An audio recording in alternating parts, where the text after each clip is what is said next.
What's up, everybody? My name is Speech from the group Arrested Development. Do what you can with what you have and with the people around you. I've lived by this mantra for the past 30 years. Before experiencing any success in the music world, this saying gave me a simple path to be effective. How I could make a difference no matter what. Because that's what we all want as leaders, don't we? To make a difference no matter what. Do what you can with what you have and with the people around you. Now, this mantra helped refine me as a leader at a pivotal time as my band's first album was just being released. The album was called 3 Years, 5 Months, and 2 Days in the Life of. The amount of time refers to how long my group was together before we got our first record deal. For those previous 3 years, I was a musician trying to lead a group of members who I had handpicked to participate in my impossible dream. That as hip-hop artists from Atlanta, we could land a major record deal and shake up the world, even though it had never been done before. But we could do it if we kept motivated and did something no one else had done before, which we did. When the record was launched, it was a whole new level of leadership for me. Suddenly, I was called to lead way above my pay grade. As a group that was just starting to blow up, we're getting bigger and bigger, and we're climbing the charts. But because of that, suddenly I was in all kinds of different rooms, different situations, with different types of people than I was before. And to be honest, the stakes could not have been higher. So I'm thinking, how could I succeed even though I've never done this before? And that phrase came to my heart. Do what you can with what you have and with the people around you. This gave me the confidence to move forward ever and backwards never. And this mantra was said by a young boy in South Africa. His name is unknown. I've never met him. But from way across the world, this boy's quote inspired me so much. He taught me that whatever resources you have can still be resourceful. And even if the odds are stacked higher and higher against you, you can make stair steps with those odds to a better future. And that little boy is what I call a brave leader. If it wasn't for the brave leaders in my life, I would have been overwhelmed by the things I couldn't do, things I didn't have. I would have been overwhelmed for the people who weren't there for me in my life. You may not know this, but I was born at a very challenging time into a challenging world. I was born the same year that Dr. Martin Luther King Jr. was assassinated. It was a world of division, great uncertainty, and constant change. Not too unlike today. So how do we deliver our best work in a world of constant change and uncertainty? In a world where challenges are inevitable? I believe we need to not only be leaders, but brave leaders. And I'm going to talk about how we all can do that today. So let's jump in. But first, I want to share a few more potent examples of brave leaders who defied the odds, who did a lot with only a little, whose work fundamentally changed the course of my life and what I believed was possible. I want to introduce you to Robert Thomas. It's my dad. My dad grew up in Milwaukee, Wisconsin in the 1930s and 40s. Now, this was a place with horrible situations for Black folk. Unfortunately, opportunities were very rare, racism very overt and covert, and housing discrimination and redlining, plus high rates of crime was the norm. And to be honest, where he was born and grew up originally, Tennessee, was actually much worse. And this man could have fallen under the weight of this. No one would have blamed him. But he decided that his mindset was going to be different. He said he could beat the odds. He could lead himself and others to opportunities. And you know what? He did. He was a man who wasn't afraid to dream wild dreams. One of the wild dreams he had was being the first roasted corn vendor at what was the biggest music festival in the world called Milwaukee Summerfest. I don't know what was more daring, my dad wanting to sell a product on the side of a country stage, a country music stage of the largest music festival, or that he didn't choose soul food or fried chicken, which would have been much more the norm. No, he went all in and on corn. Actually, we all went in on corn because the whole family poured our money into this business. And we had to take a look at what he was striving to do. My dad had us all wearing plaid country western shirts and cowboy hats to play to his ideal customer. And though we're a black family, it wasn't usual that black families dressed like Johnny Cash. This was the business that he needed to succeed, or would we lose everything? There was no precedent for doing something like this. But the response was unbelievable. People loved Robbie's roasted corn. And literally, the first year, lines wrapped around the entire numerous buildings that were around this country stage. Lines were wrapped around the buildings to get an ear of corn. It was uncanny. It was crazy. But people were always curious, like, are people really trying to get corn here? It was corn. It was roasted corn. And every year, for 45 years, those lines were that way. And in fact, since 1978, the company my dad started is still going strong to this very day. That's dope to me. I want to introduce you to my mom, Patricia Thomas, who's now Patricia Patillo. Born in 1939 in East St. Louis, another very rough part of the United States. My mom didn't really see herself as the visionary like Pops, or an activist, or even a leader, but she had led anyway because she saw a need. So after the 1968 riots that followed Dr. Martin Luther King's assassination, Black-owned businesses that were looted and destroyed needed to be temporarily closed. When they reopened, mainstream newspapers at the time wouldn't even talk about their reopening. They wouldn't cover the story. So the community leaders asked my mom, who was an elementary school teacher, if she could help spread the word for them. And my mom came up with a pamphlet called the Soul City Shopper. Now, the Soul City Shopper featured various Black businesses. But what started off with her passing out these pamphlets quickly became the largest Black newspaper in all of Wisconsin, the Milwaukee Community Journal, which is 45 years strong to this day as well. I've talked a lot about the power of brave leadership. But what is a brave leader? And what makes that brave leader brave? Most people think of courage, but I'll tell you, it's more than any one thing. There's 5 qualities of brave leadership, 5 things that can empower you and can inspire others in meaningful and measurable ways. So the first quality of brave leadership is being bold. It's seeing a void and being willing to step out and fill that void. Whether you're building on something that already exists or it's never been done before. I told you that I got a bunch of misfit group members to live out my impossible dream, to get a record deal with a major record label. But I didn't tell you that I had a vision of life music in the era of what I call death music. This and many other songs like it were influencing culture around me. Crime rates exploding, and where I'm at in Milwaukee, Wisconsin, my high school house parties that I do every year used to be fun and safe, but changes brought automatic machine guns. People started feeling that that was good, that was cool. A brother that I love to death who was in my rap crew, T.A. Wiz, was murdered at his own house. His father trying to help him, murdered as well, right at the doorstep. That's why I created life music.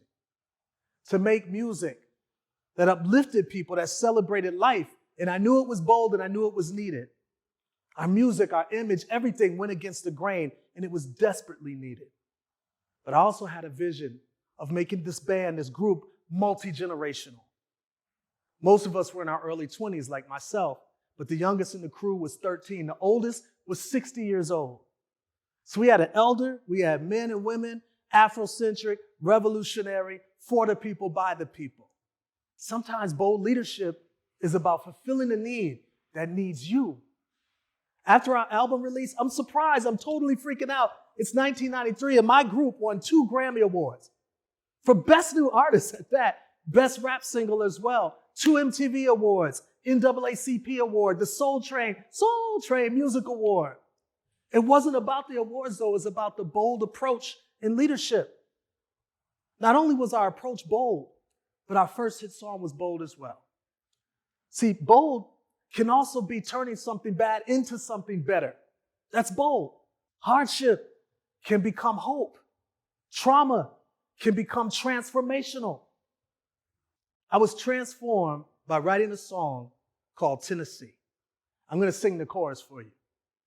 Take me to another place, take me to another land, make me forget all that hurts me, let me understand your plan. My childhood in Tennessee, my grandmother was there. Every summer I spent with her. She's this warm, amazing, strong woman. And my summers were amazing with her. And then this one particular year, I got that call that nobody wants to get. My grandmother had passed away. I felt like I lost a pillar in my life. It literally was a hole in my heart. And many of you I know have experienced loss. It's horrible. But I had choices. I could self-destruct or I can self-construct. A week and a half after her death, I wrote the song Tennessee.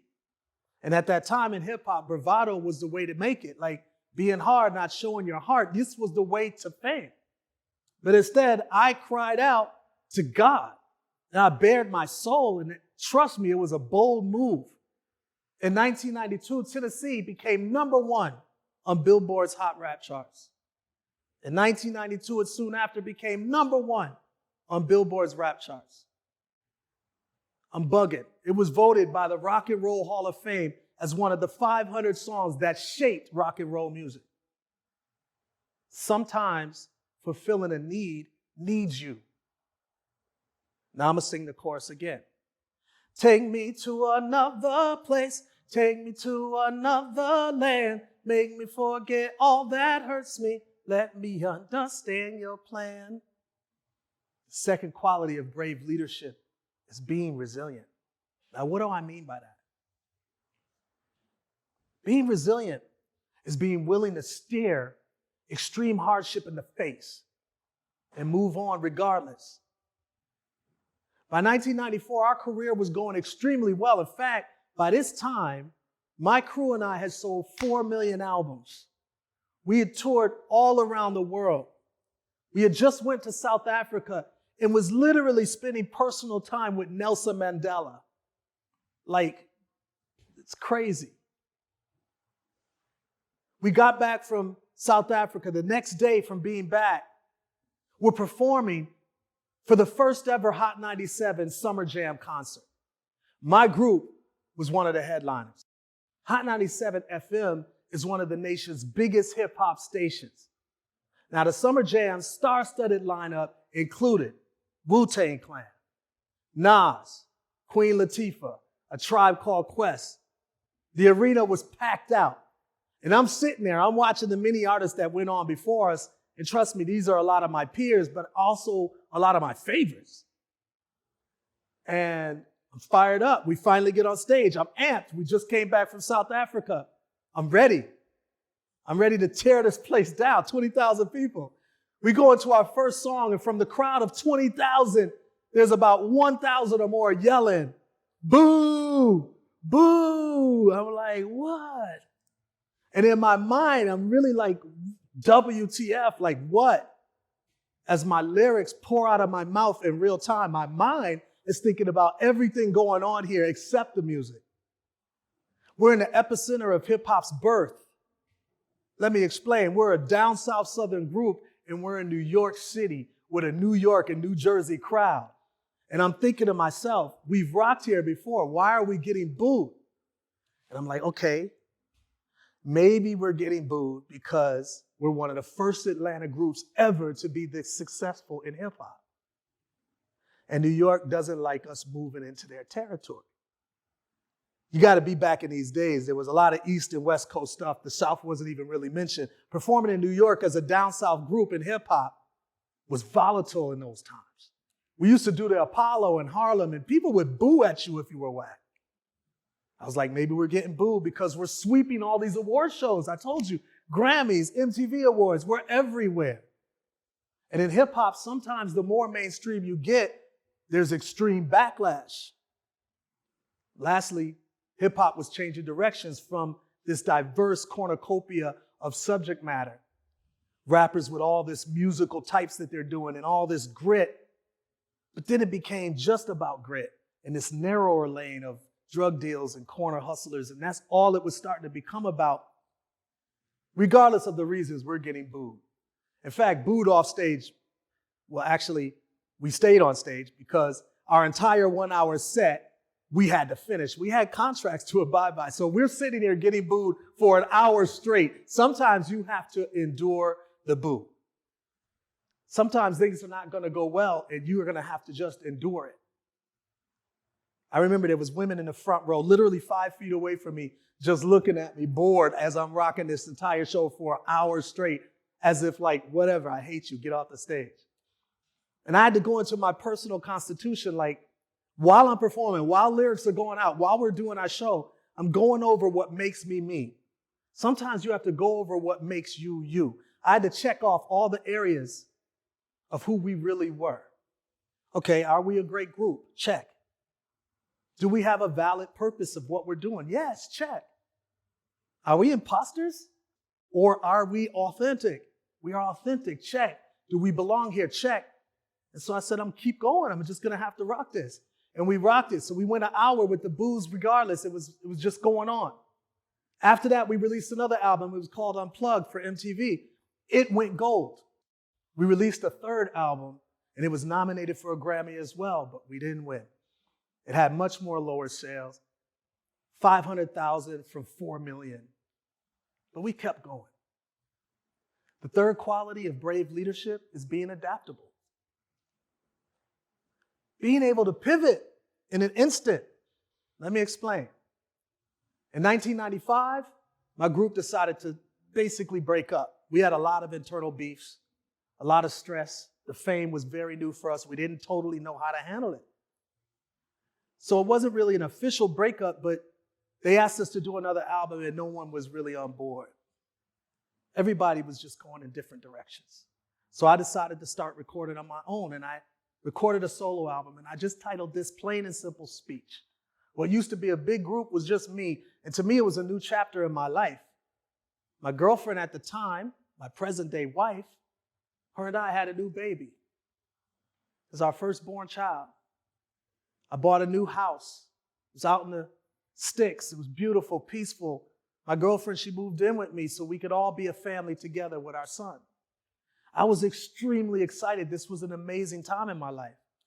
My solo album, it comes out, and the record sales were the lowest of my entire career. It sold a whopping 15,000 records throughout the entire United States. This basically was a little bigger than a family reunion. And that's coming from 4 million albums, 500,000 records. Where do I go as an artist? I needed to be adaptable. And one thing about being adaptable is just because something isn't a hit in one context doesn't mean maybe it can't be a hit in another context.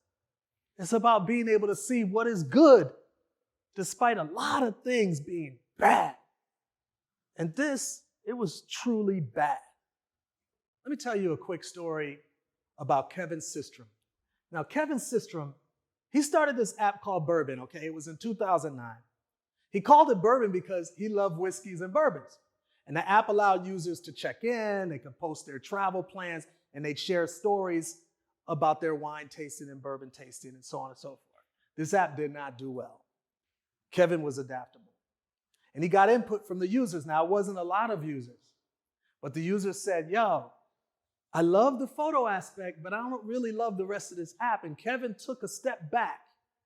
He stripped Bourbon down to just its photos, commenting, and liking functions. And Kevin renamed it Instagram. Now, I think Instagram is doing quite well. I had to step back too. On tour, opening for Hootie and the Blowfish, huge band from the 90s, my solo album is tanking at that time. We're killing it on stage, but the album is tanking. I'm paying my band more than I was getting paid from Hootie and the Blowfish to perform. I'm feeling down every single show. I'm losing money.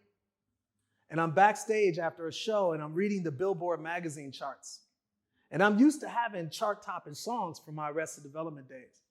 And I'm looking at the top of the various US charts and I don't see any chart that has my music there. So I start looking down the chart. And my record was a whopping 96 in the top 100. And ironically, it was going down from there. I was scrolling through the magazine to see where I was in other countries. The group, Arrested Development, and I had been to Japan in the past, so I was like, well, let me just check Japan. And so I take a look at Japan, and by this time I trained my mind to look down at the bottom. Are we 96? Are we 95? Because this record was doing so bad, and I didn't see us. And in fact, I didn't see us anywhere between the 90s and 100 of the top 100. So I go up to the 50s, and it wasn't there either. I go up to the 30s, it wasn't there. I'm obviously incredibly discouraged, and I even go up to the 10th place, and it's not there either. So I looked at 9. Who was there? Oh, okay, they got it. 8, 7, 6, 5, 4, 3, nothing there. But what was there? The number one record in Japan was the very record of mine that sold 15,000 copies in the United States. And peep this, it had been there already for 7 weeks and was still going strong, and I had no clue. Being adaptable. I called my manager immediately. I'm like, yo, check the charts in Japan. I totally pivoted. We left the Hootie and the Blowfish tour, left the United States, went to Japan, and we toured Japan. We toured Japan and had sold-out shows for the next 5 to 6 years. I just want to say, domo arigato, Japan. Thank you.